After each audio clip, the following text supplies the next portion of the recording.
Hey guys, in today's video, I'm going to be doing an intake gasket on the 460 in this F250 here. If you're new here, welcome to the channel, and don't forget to subscribe. So for those of you wondering how I actually got the truck in the garage, I didn't. It's actually only partway in the garage. I got the garage door about halfway open. Believe it or not, it's freezing out here, even though I'm in the desert. The weather's been kind of off and on all day, but check this out. It is kind of snowing. It's not blizzard snow, but it's enough that it's cold in my garage. And I would love to run a heater. Oh, I would love to run a heater. But the thing is, they don't work when the door's open. So I'm gonna freeze. It's a beautiful thing. Back to work. Now I know it's not a Jeep and I know it's a Ford. Please don't hold that against me. This here is my dad's 97 F250 with the 7.5 liter 460. Now this truck is a workhorse, and though it isn't actually mine, I end up using it way more than I should. A while back I had some problems with my truck and I went ahead and just fixed it, sold it, wanted to get rid of the headache, because if I need a truck, I know that this is right across town and I'm free to use it whenever I need. And because of that, now that it's time to be fixed, I'm going to go ahead and hop on it. Now all I'm going to be doing today is replacing the intake gasket. It was at a shop a few years back for some head gaskets, and here just recently it started leaking coolant out of the intake. My dad popped the hood, looked at it, and all the bolts were extremely loose, which was causing the leak. Now that that is all kind of broke free, we need to make sure that we replace that gasket, torque everything back down, do it right and clean. That way it's not a problem in the future. So now before you ever get started, the very first thing that you want to do is relieve all of your fuel pressure.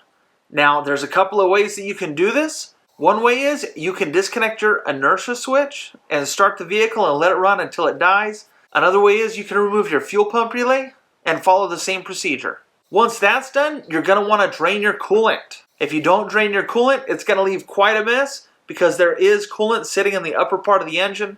So when you start tearing things apart, coolant is going to get everywhere. So I highly recommend you drain your coolant. Also, because you don't want any coolant going into your cylinders. Me personally, I'm really bad at removing fuel pressure before I get started. I start tearing things apart. I've already screwed up this time. So what's going to happen is I'm going to slowly remove the fuel components and make a mess, probably get sprayed in the face. Now I've already drained all my coolant, and now I can just move on to my next step. So with your fuel pressure relieved and all your coolant drained, the next step you're going to want to do is remove your air intake hoses and just get them completely out of the way.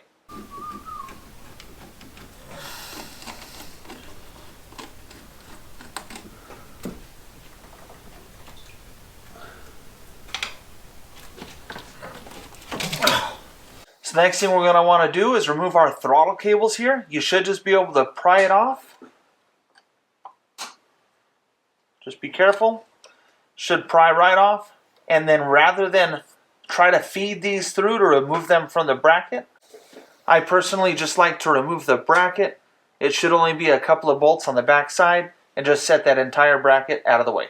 So really for the most part, we're just trying to get everything out of the way of having to remove the intake. That includes all wiring, all hoses, pretty much everything like that. Now the book will tell you to remove all of your spark plug wires from your spark plugs and mark them. Me personally, I find it a lot easier to mark them on the distributor, take a good picture of how it looks. That way I know exactly where they're supposed to go back on the distributor. I can just pull them off, put them on later. If I do run into an issue, it should tell me the firing order in the book. I'm also going to go ahead and mark the number 1 cylinder on the distributor cap itself. Now it might be kind of hard to see over here, but what you're going to want to do, you're going to want to make sure you mark where these vacuum lines go so that you can make sure you get them in the correct spot again. But we're going to go ahead and remove these vacuum lines, including this one, any of the vacuum lines that connect to our upper intake. And I don't know how well you guys can see back here. There's a big nut that's connected to your EGR valve. You're going to want to remove that as well. Just disconnect it. You're going to want to loosen up that nut so that it's free of the EGR valve. So with those vacuum lines removed and that fitting removed from the EGR valve, all you need to do is make sure that you don't have anything else connected. I got a couple more electrical connectors I need to disconnect here. Now that everything is clear of the upper intake, should just be able to remove the 4 bolts, attaching it to the intake, and pull it off.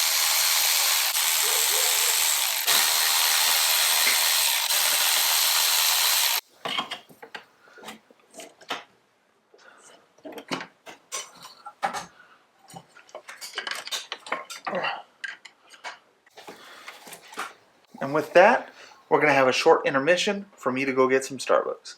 Intake's off. I did, however, forget that there were 2 vacuum lines that go into the back of the upper intake. They were kind of a pain to remove after the fact because I had the intake kind of cockeyed. Reached in there with a screwdriver and pried them off. They are extremely worn out and cracked. That's alright.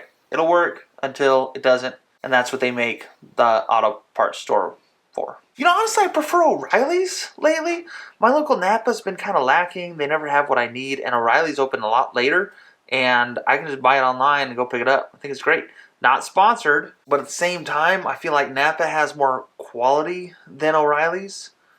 I mean, almost everywhere you go has a lifetime guarantee. But what good is a lifetime guarantee if you're just going to have to keep replacing it every 6 months? I mean, you can get a good look at your butcher. Alright, so we also need to disconnect our upper radiator hose that goes into the thermostat housing,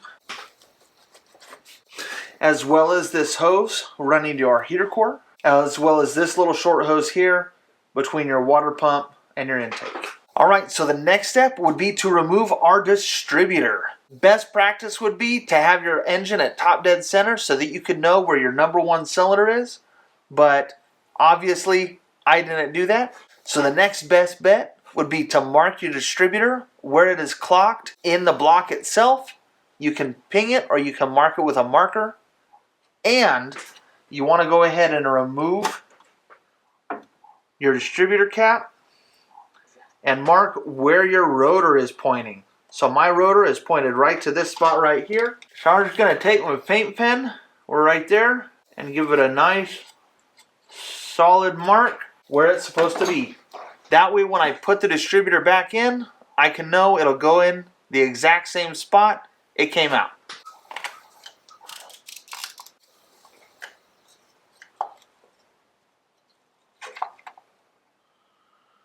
Now, because you never want to leave an open hole in the top of the engine, it's a really good idea to stuff a rag down in there. That way you don't accidentally drop anything down there and you don't have any dirt going into your engine. Our next step is going to be disconnecting all of the electrical connectors and vacuum lines.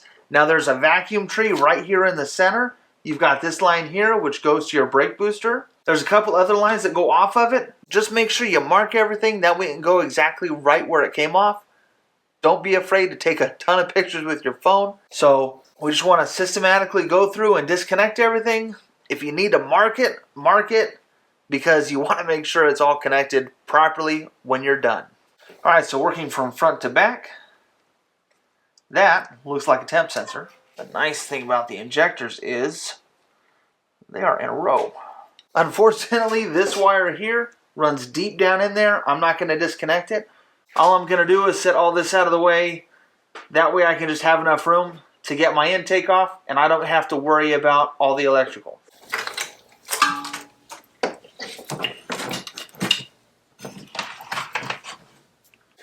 So the next thing we need to do is remove this entire coil and bracket assembly. Now on this bracket here on mine, it has 2 mounting locations. It's got one nut right here, and then there's a bar that goes all the way down the back side, and it mounts to a stud on the exhaust manifold. Remove those 2 and this whole piece should come up. Make sure that your vacuum lines are disconnected before you rip it off. You don't want to break any like I did.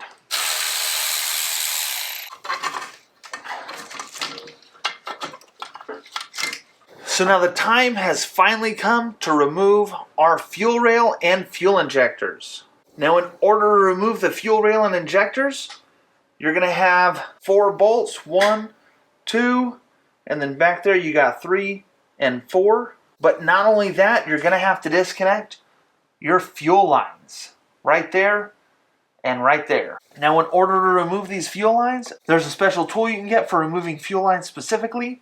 It's a sleeve that slides over this, and it actually slips underneath here.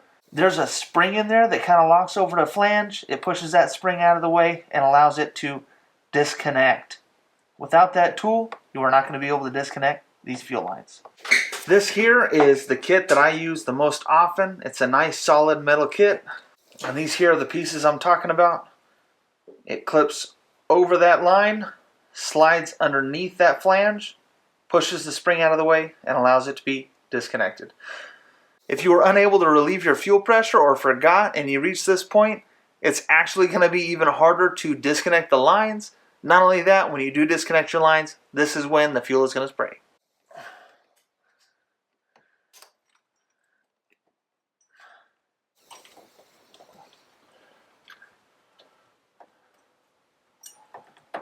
You know, honestly, I'm not 100% sure where I picked up this kit at, but I'll go ahead and I'll put a link to some down in the description below. Be careful when physically removing the fuel rail. You want to make sure that you do not bend the fuel rail and you don't want to damage any of your injectors.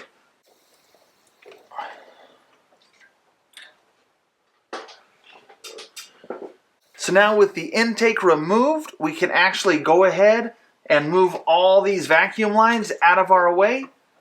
And we can go ahead and disconnect this grounding strap right here. And that should be it for what we need out of our way to remove the actual intake manifold. Now remember, these plastic vacuum lines can be very brittle. So if you want, you can go ahead and disconnect them from all ends so you can just completely set them aside. I have already broken one right here, but that's all right. I'll figure it out. Either way it goes, be careful. Try not to break anything. Now before I proceed, something that I'm going to do before I get any farther is I want to clean as much as I can before I remove the rest of the intake. So I'm actually going to bring my shop vac over here and try to suck up anything loose that's sitting on top of the intake manifold. That way when I remove it, it doesn't fall down in. Now after we remove the intake manifold, we're going to do some more cleaning.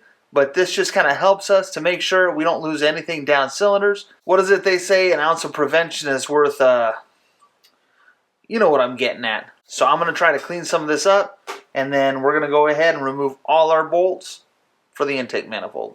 And now is the time to remove all the intake manifold bolts. You should have about 16 of them on this engine. So now, with the intake manifold off, it is time to get to cleaning. So I'm going to go ahead and clean up my manifold decently. It's not going to be pristine. And I'm also going to clean up my mating surfaces here. Once again, decently. It's not going to be pristine. I'm just kidding. Mating surfaces, you want to be extremely clean. So all my mating surfaces are going to get polished. Kinda. You just want to make sure that all your mating surfaces are nice and clean. So I'm going to hop on that right now and get to slapping this thing back together. So the gaskets that I'm going to be using are from Felpro.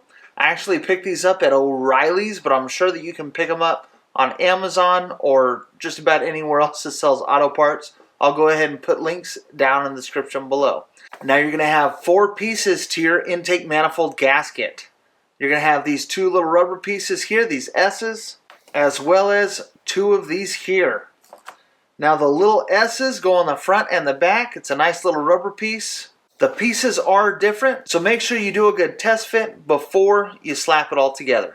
Now that we're all cleaned up and ready to go, we want to start with a little bit of black RTV or the right stuff, because remember, if you're not using the right stuff, it's definitely the wrong stuff. So before we put down our gasket, what we're going to do is we're going to put RTV right here in the corners where the head meets the block, right in this valley in all 4 corners.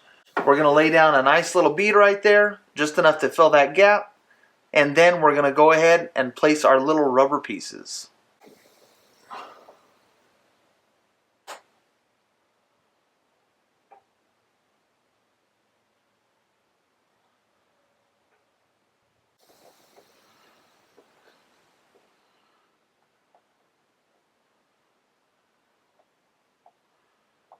Next, we want to put our new gaskets in place.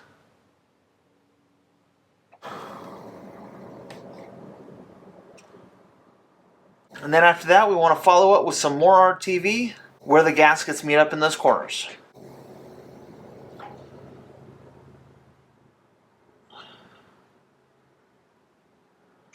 And now we're ready to carefully lower down our intake.